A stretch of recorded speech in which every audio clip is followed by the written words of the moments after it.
Ding dong, the witch is dead. Welcome back to Book Club. I'm C.M. Vasquez, author of The Birdcage Society Falling, the first in an ongoing psychological mystery series available on Amazon.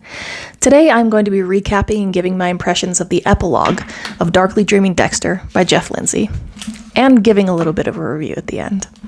This is the last Book Club installment for the first book in the Dexter series.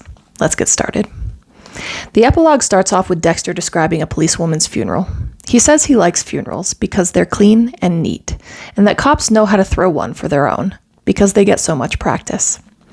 And at first, Dexter makes it seem like this is Deb's funeral, but he ends up getting shushed by her, and she calls him a moron for being loud.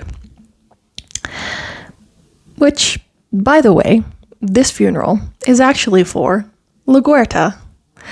And I don't think I have cheered so much for a fictional character's death.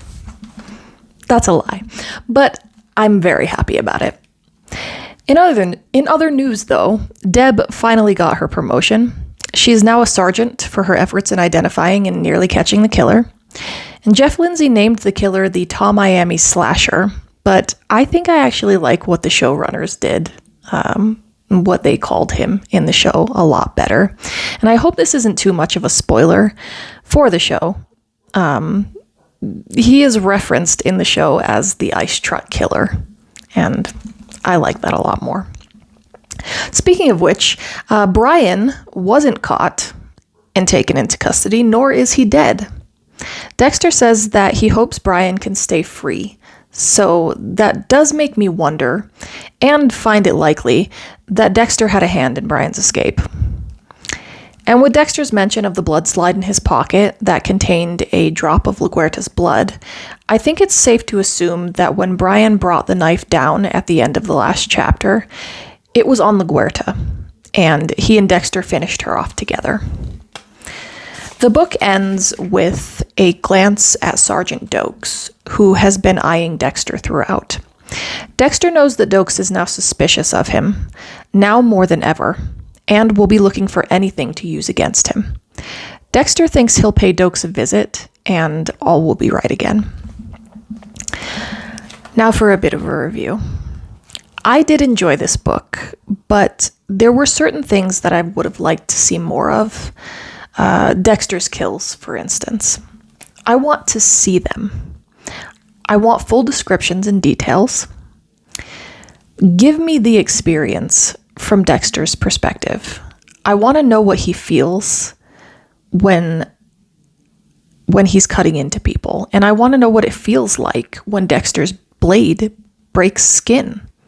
Is there a sound? A smell? What is Dexter feeling? How is the victim responding? I really hope that Jeff Lindsay describes Dexter's kills more intimately and elaborately in the books to come. I also have questions. Does Deb know about Dexter now? How much of the conversation between the brothers did she catch? Dexter definitely hints that Deb is processing and accepting Harry's wisdom, but what does that mean exactly? What did Dexter have to say for himself? I am extremely happy to see LaGuerta go. Because let's face it, intended or not, she was the real villain of the story.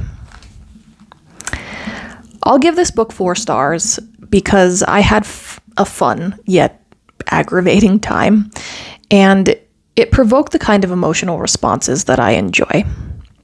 Although, I do have to admit that I don't know if I'd have enjoyed it as much if I hadn't seen the show.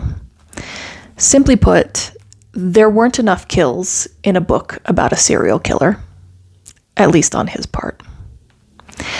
I had so much fun reading the first book in the Dexter series for this book club, and I hope my listeners enjoyed this journey as well. Just as much as I did, I hope. Let me know what you thought about this book in the comments. I will be taking a short hiatus for the holiday season, but Book Club will start back up again in January with Book 2. See you then. Bye.